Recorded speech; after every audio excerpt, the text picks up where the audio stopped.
The beginning of the Two Towers book follows the path of Aragorn, Legolas, and Gimli as they hunt the orc pack that captured Merry and Pippin. This journey takes 3 days and they travel 135 miles in that time, which is absolutely insane. Tolkien does a great job describing this journey, periodically updating us on what the three hunters are doing, and per usual, giving a realistic sense of how difficult this pursuit was. But in the movie, Peter Jackson cuts out 90% of this dialogue and narrative, fitting this massive hunt into just a few wide shots across the scenic landscape of New Zealand, aka Middle-earth. And I gotta say, I actually think these changes were the right decision. Because of this choice to cut down the fluff, we get to see valuable context in regards to the overall story.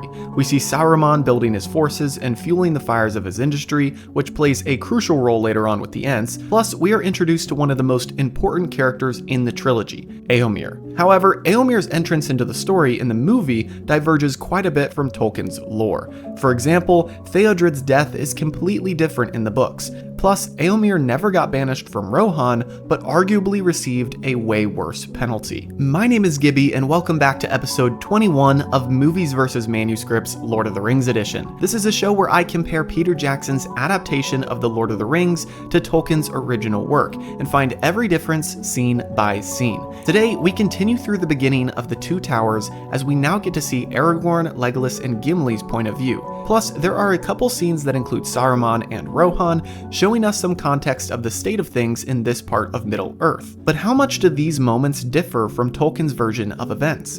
Well, quite a bit. Before we go any further, however, I wanted to shout out this commenter from a couple weeks ago. Each week, I'll be featuring one of my favorite comments from a previous episode, so be sure to leave your thoughts down below at the end of this video. Per usual, I'll go through all of the differences across the 4 categories of characters, timeline, location, and plot. But first, let's refresh our memory on what happens in these scenes of the film. There are quite a few that we are getting through today, so hang in there as we look at how Peter Jackson interpreted these events to the silver screen. Picking up from where we left off last week, with Pippin dropping his brooch to the ground, we see Aragorn with his head to the ground listening to the footsteps of the running Uruk-hai. As they run after their foes, we hear an important line from Gimli as he says 3 days and nights pursuit. We'll get more into this in the changes, but this goes to show that although Peter Jackson kept the timeline accurate, he cut out the first 3 days of the journey, and we're picking up on the back end. We see multiple shots of them running across the beautiful terrain, and after a bit, Aragorn finds the brooch that Pippin dropped. After some more running, they finally reach the plains of Rohan, and Legolas looks out and says the famous line of, "They're taking the hobbits to Isengard." We then cut to Isengard and see multiple things like orcs at work,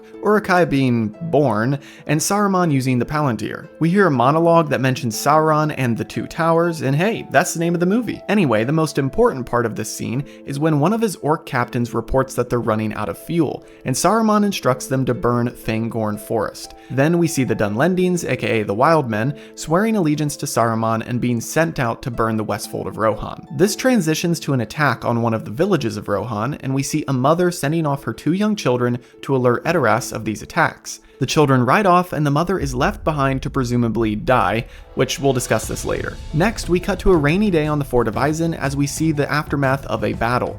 Men and orcs are slain and laying all over the ground, and Eomer, along with other men of Rohan, are walking around searching for the king's son, Theodred. They find his body, see that he is alive, and take him back to Edoras. While Theodred lay dying, we finally meet King Theoden, who is a husk of his former self, and Eomer and Eowyn try to tell him of the news of the attacks. Then appears Grima Wormtongue, our slimy antagonist in Rohan, who tells the king that these are lies. The movie then cuts to Eomer manhandling Wormtongue and asking how long he's been under the pay of Saruman. He asks Grima what his share of the prize will be when Rohan is taken over, and Eomer realizes that Grima is after his sister, Eowyn. Obviously this upsets him, and he threatens Wormtongue, but he's too late as men come up behind him and grab hold of Eomer as Wormtongue shows him a signed document saying that he is banished from Rohan. Finally, we cut to our last chase montage of Aragorn, Legolas, and Gimli gaining on the Uruk-hai, but still a ways off. We get our last couple of remarks from Legolas, and then that is where we cut off for this week, as we'll save the attack on Fangorn and Merry and Pippin's escape for next week. So let's waste no time and jump into our first 3 categories of characters, timeline, and location. Here's the great thing. As far as I noticed, there's no timeline or location changes. One could argue small differences of hours or certain locations not really looking exactly as described in the book, but for the most part, Peter Jackson nailed these categories for this week. Like I said, although he doesn't show it, we do get a verbal confirmation from Gimli about their pursuit of the Uruk-hai taking 3 days, so that tracks with the book. As for characters, there are a few changes, specifically when it comes to the men of Rohan and Theodred's involvement. Our missing characters are Grimold, Elfhelm, and Erkenbrand. One could argue that they are shown later in the movie, but as for these scenes, they are not shown or mentioned in spite of having direct involvement in these events, which I'll explain more near the end of our plot changes, so stay tuned for that. The last character difference is in regard to the children at Rohan. They are made up for the movie, and they don't have a place in Tolkien's text, at least as far as my research could find. Obviously, if you're wanting to dive deeper into the lore of Middle-earth and hear all of the missing dialogue for yourself, I highly encourage you to grab the audiobooks. You can claim your free trial of Audible using my link in the description, which will get you 1 free audiobook, 2 if you're an Amazon Prime member. So check that out and support the channel at the same time. Alright, now let's get into the plot changes. The very first change is quite a big one, as the movie excludes one of the biggest clues that keep our 3 companions hot on the trail of the Uruk-hai.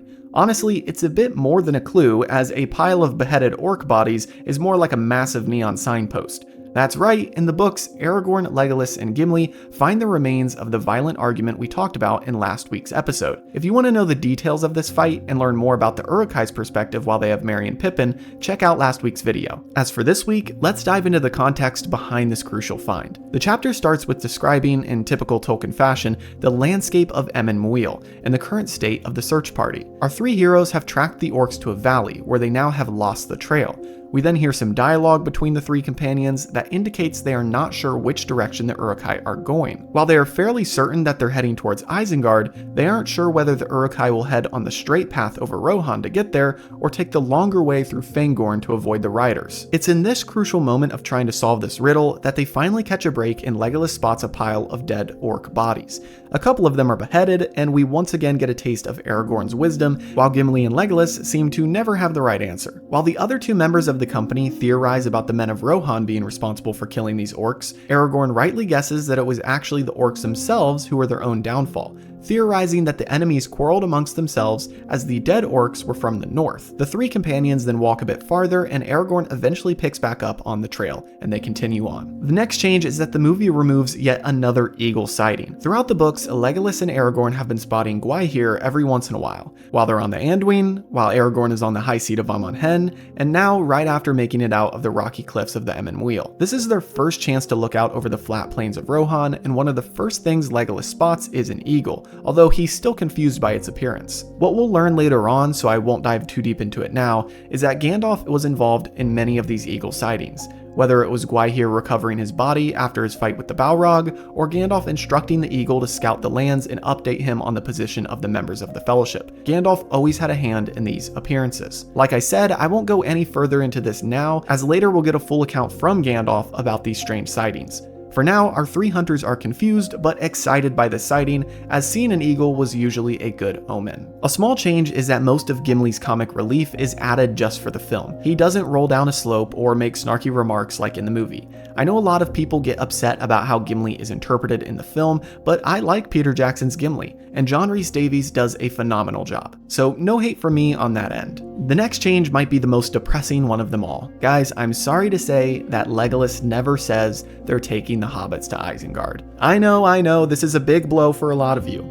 First of all, they already kind of knew this. Second, after spotting the eagle, they look out over the plains, and Aragorn and Legolas see tiny dots moving quickly in the distance. This is the Orc and Uruk-hai pack, although Legolas does clarify that he can't see exactly who or what they are. We just learn that they're a large group moving quickly on foot over the plains, almost 12 leagues in the distance. The 3 companions then set out again on the chase. I know Tolkien's version is a little harder to make a song out of, but that's just the way it is. Next, as they're pursuing the pack, they pick up on multiple items that have been left behind. In the movie, Pippin's cloak clasp is essentially the one thing that confirms their chase, but in the book, they find many items: boots, discarded bread, food bags, cloaks, and more. The brooch from Pippin is more so a sign that the captives are alive, which gives hope and extra speed to our 3 companions. Aragorn finds the brooch after they hit the plains of Rohan and run for a while. He tells Legolas and Gimli to stay put as he sees tracks that diverge from the main path. He determines due to their size that they're Pippin's, and then he locates the brooch not far from where they end. Remember, as we discussed last week, Pippin had orchestrated a brief escape, specifically with this hope in mind, that Aragorn would notice a smaller set of footprints diverging from the orc tracks. works. In the movie, he finds the brooch somewhat randomly, and we just are left assuming that he has a metal detector or something, but per usual, Tolkien's version is more realistic. However, I still enjoy Jackson's condensed interpretation of these events. Moving on from this moment, the movie omits another one of the difficult decisions that Aragorn, Legolas, and Gimli come to. Once again, we see Aragorn unsure of himself and somewhat of a dispute between Gimli and Legolas. Although the movie does a good job showing them pursuing the Uruk-hai over great distance, the book really spells it out for you, as we learn that they run many leagues without taking a break. Finally, as it is nighttime, they have to decide if they will stop to sleep. Gimli wants to rest, and says that surely orcs must also rest every once in a while. This is when we hear a familiar line from Legolas. He says, "Seldom will orcs journey in the open under the sun, yet these have done so." As I read this, I was reminded of their time in Lorien, and then I remembered that in the movie, they gave Celeborn lines about the Uruk-hai, as he was giving warning to Aragorn. Gimli then insists that they rest, as he says although his heart burns and he wishes to continue, he cannot sprint from here to Isengard without rest. He also rightly points out that if the path were to turn to the side, or if one of the halflings were to escape, they would miss the clues in the darkness of night. After both Legolas and Gimli give the ultimate decision to Aragorn, Aragorn says they pick an ill chooser, as all his decisions since the Argonath have gone amiss. Ultimately, he decides that they will have to rest, as the risk of losing the trail in the night is too great. Here is a prime example of why I enjoy Jackson's adaptation of this hunt. While in a book format, this additional context showing the nuances of their difficult chase are appreciated, but similar to Tom Bombadil in The Old Forest, these conversations wouldn't have added much to the film.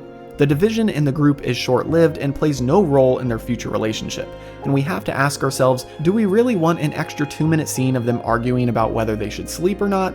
Probably not. Okay, now let's rewind all the way back to the very first shot of this week's scenes, which is Aragorn bent to the ground and listening to the heavy footsteps of the Uruk-hai pack running. In the book, Aragorn does listen to the ground, but the result is much different than in the movie. After waking from their short rest during the night, Legolas is not in the greatest mood, and he doesn't seem to have slept at all. He tells the other two that the enemy have slipped beyond his sight and he no longer can track them. Aragorn then holds on to some hope as he says perhaps the earth will give them clues, as it must groan under the orcs' hated feet. He then puts his head to the ground and listens for so long that Gimli thinks he fell back asleep.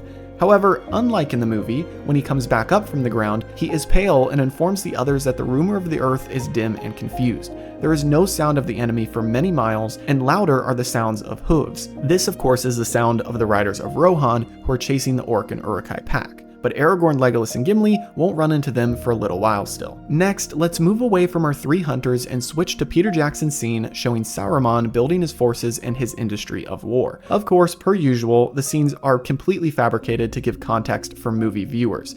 Contextually, we do know that Saruman used the Palantir, and we also know that he worked through the Dunlendings, aka the Wild Men, to pillage the settlements of Rohan. Plus, later on in the book, we do find out about his burning of Fangorn to fuel his industry at Isengard. However, none of these things are explicitly depicted by Tolkien, at least according to what I could find. Now, I know there are lots of writings in Tolkien's entire works that I have yet to read, so if you're aware of specific account of these scenes, then leave a comment down below. For now though, I believe these were made up by Jackson, as the film format lends itself more to switching between these characters and showing different sides of the same story. It would have been a little confusing in Tolkien's writings if he just threw a chapter in there from Saruman's point of view, so I don't mind these scenes in a movie format. And speaking of things made up by Jackson, the 2 children from the settlement of Rohan that get sent off by their mother on a horse are also fabricated for the story. I know I mentioned this in the character section, but it is also worth bringing up here as their involvement in these scenes add a new plot point as well, which doesn't happen. These additional characters are not a horrible change to the story, as there are much more egregious character changes throughout the trilogy. However, there is one thing that kind of annoys me. In its entirety, this small narrative helps segue us into some discussions between Theoden and our other characters, which we'll address later on as those pertain to future scenes. Where this side narrative loses me is when these 2 children reunite with their mother. Like, are you seriously telling me that their mom escaped from what we just saw in the movie? Hundreds, if not thousands of wild men and Uruk-hai are pillaging the village, and you expect me to believe that their mom made it out without a horse to ride on? In my opinion, this is just a little too far-fetched in Tolkien's realistic writing style. Anyway, speaking of Rohan, let's head into our changes regarding Eomer and Rohan in general in these scenes. These changes are more overarching and span across all of these scenes. As we know from the movie, when Eomer encounters Aragorn, Legolas, and Gimli, he tells them that he and his company are banished from Rohan. The book shares a different story, however, as Eomer doesn't get banished from Rohan until after he returns from slaughtering the Orc and Uruk-hai pack. Plus, he actually gets a punishment that I think is worse than banishment. Now, you might be thinking, we haven't covered that scene yet, so why are you talking about it? Well, Eomer's punishment actually corresponds with Theodred's involvement in these scenes, and like I said, a lot of this lore is overlapping as Peter Jackson really jumped around during these cuts. Let me give a brief summary of what really happens according to Tolkien's lore and how it corresponds with these scenes. Then afterwards, we can go through and list off the changes. So as you know, the movie shows a rainy day as on the shoreline of a river there are many dead bodies of orcs and men of Rohan. Obviously, a battle has just taken place here, and now Eomer and his men are searching for the king's son, Theodred. In the book, what really happens is that Saruman musters his forces to specifically kill Theodred, knowing that in order to fully seize control of Rohan, he needed to end the king's bloodline. Theodred received reports of the orcs and Uruk-hai grouping up for an attack, and so he got reinforcements to hold the fort of Isen for a while.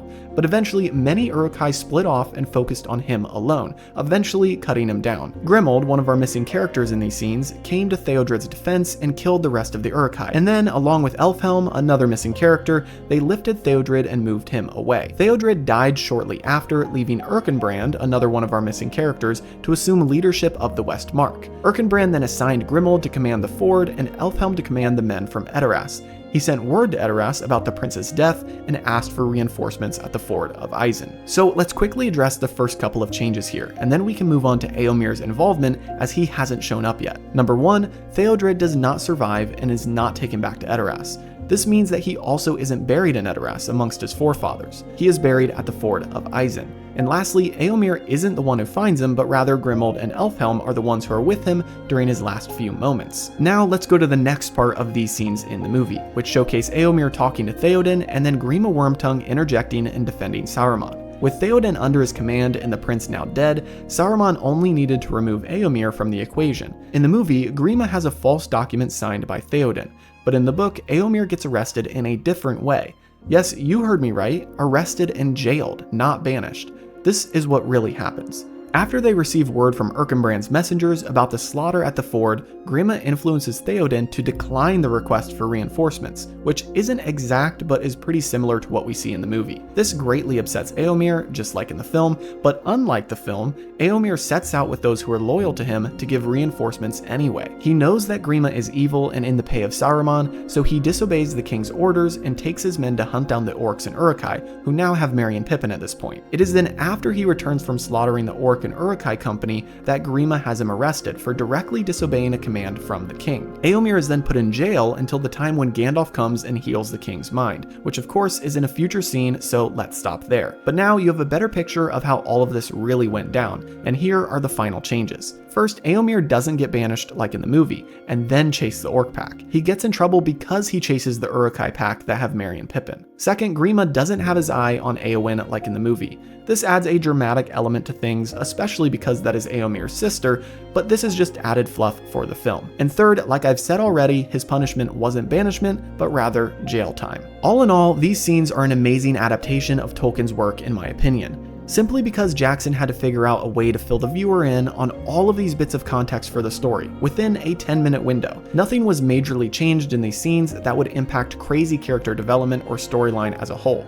Instead of a no-name messenger delivering the news of the battle at the Fort of Isen, they have Eomer deliver the news. This makes sense because it helps us get to know Eomer. Plus, would you really have wanted to see a 72-hour hunt of the Uruk-hai with our three companions arguing about sleep?